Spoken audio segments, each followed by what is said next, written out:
Today, I'm going to explain a horror film called Let Her Out. Spoilers ahead. Watch out and take care. The film starts with a young woman who lives at the Gemini Motel. She's a prostitute.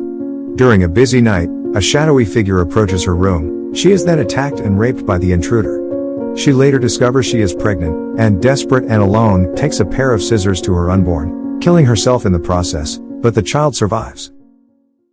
Jumping 23 years from the incident, the film shows Helen, who survived her pre-birth assault from her frightened mother. She is now a bike courier living in Toronto with her best friend, Molly. One day, Helen is tasked to deliver goods to her friend's house named Roman.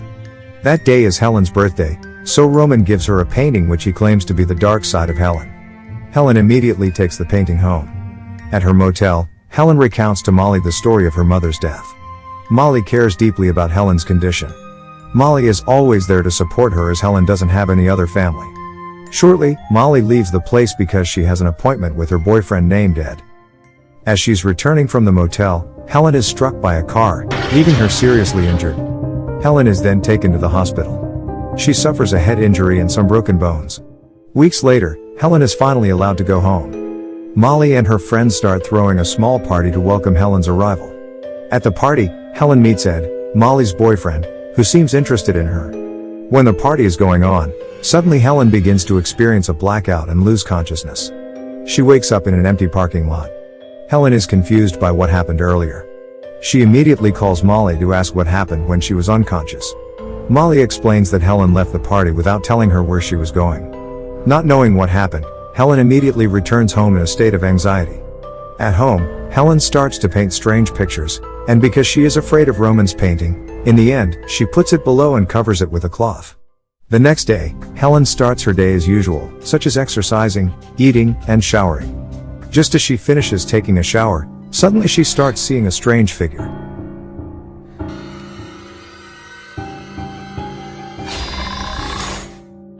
Then, she experiences another blackout and wakes up in front of her friends with an injured foot. Molly and others are confused. There, Molly explains to Helen that she went out using only a towel. For several hours, Helen had disappeared. And returning home, Helen's foot is already bleeding. Helen begins to remove the broken glass from her feet. The next day, Helen and Molly go to a doctor named Dr. Headley to consult about what is happening to Helen. Dr. Headley begins to ask some questions. Helen explains that she is always moving from place to place unconsciously. She was in one place, and suddenly woke up in another. This has happened frequently since the accident. Furthermore, she frequently sees a black shadow. After hearing her explanation, the doctor decides to perform a CT scan on her brain, and the results will be out the next day. Helen immediately returns home and goes straight to bed. In her sleep, she sees fleeting visions of a female figure. Helen wakes up to a call from Dr. Headley. The doctor tells Helen that something strange has happened to Helen's brain. Hearing this, Helen immediately goes to the hospital. There, the doctor explains that they discover a rare type of tumor in her brain. It turns out that another person has lived in her brain all this time. Helen's mother, who earlier stabbed herself in an attempt to end her pregnancy, it turns out, was carrying twins. One of the fetuses was indeed killed in utero, but was subsequently absorbed into the skull of the survivor, Helen. The car accident Helen suffered earlier somehow activated this long-dormant twin who is now growing at a rapid rate and is responsible for Helen's loss of memory and erratic behavior. She now suffers from a syndrome called vanishing twin syndrome, an actual disorder that occurs when a twin disappears in the uterus during pregnancy as a result of a miscarriage of a twin. The twin is then absorbed into the body of the surviving fetus. This results in Helen having two different personas, Helen and her twin sister. Then, the doctor requires her to undergo surgery to remove her twin from her brain. However, she needs to wait 3 days until the surgery. Later at home, she sees the creepy painting given by Roman. The painting suddenly appears on the wall. She thinks that Molly was the one putting it back, but it wasn't. She finally decides to return the painting to Roman. Arriving at Roman's house, Helen sees no sign of Roman. She only sees a footage on a laptop, which turns out to be Helen, who was torturing Roman very sadistically. The footage shows Roman begging for mercy. However, unconsciously, Helen killed Roman. Helen cannot remember any of those. After walking around Roman's house, she also sees broken glass, and she remembers the day she came home with an injured foot. Helen is now convinced that inside her, there are two personas. Sometimes, Helen is in control of her body, but sometimes her twin is in control. Helen now realizes she is at war with her own body and mind. She rushes back home, and begins to tie her hands and feet to restrain her from going anywhere.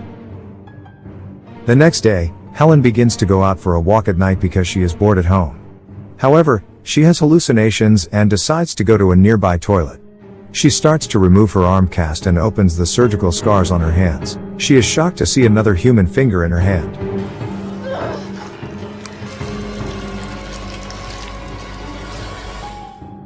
Then, she decides to leave that place. From behind, Molly's boyfriend, Ed, begins to chase after Helen. Ed is very interested in the beauty of Helen. Therefore, he plans to rape her. At that time, Helen's twin begins to take control of the body.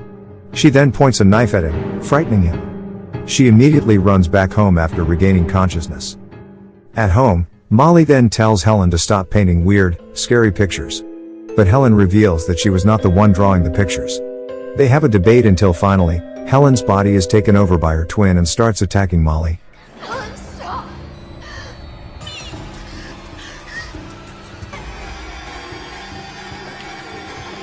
When she regains control, she realizes she could have hurt Molly. Eventually, Helen tells Molly to stay away from her. However, Molly refuses, so Helen decides to go away from that place and stay away from Molly.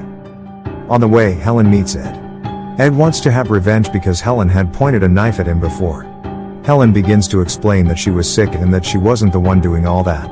Ed doesn't listen to Helen, and he plans to rape Helen. At the same time, her twin sister starts to take control of Helen's body and kills Ed instantly.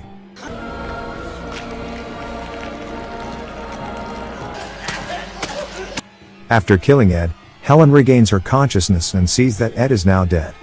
Realizing how dangerous she has become, Helen plans to commit suicide at the Gemini Motel, where her mother had committed suicide years ago. Elsewhere, Molly begins to look back at her photos with Helen. She observes a significant difference in her before and after pictures. She notices a shift in her personality as well. She finally concludes that within Helen's body, there are two different people. And the one who attacked her was not Helen. Molly immediately calls Helen to find out where she is. Helen says goodbye, revealing that she is going to commit suicide at the Gemini Motel. Hearing this, Molly immediately uses her bike and goes straight to the motel.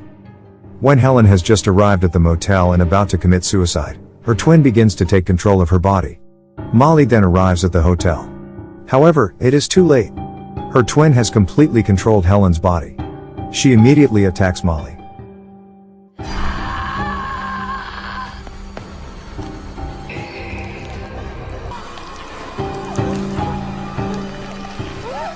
Molly tries to defend herself, and eventually, she is forced to kill Helen. In the final shot, Molly begins to walk home, remembering all her memories with Helen. And that's how the movie ends. Subscribe for more videos like this, turn on notifications, and leave a like to help the channel out. Thank you for watching.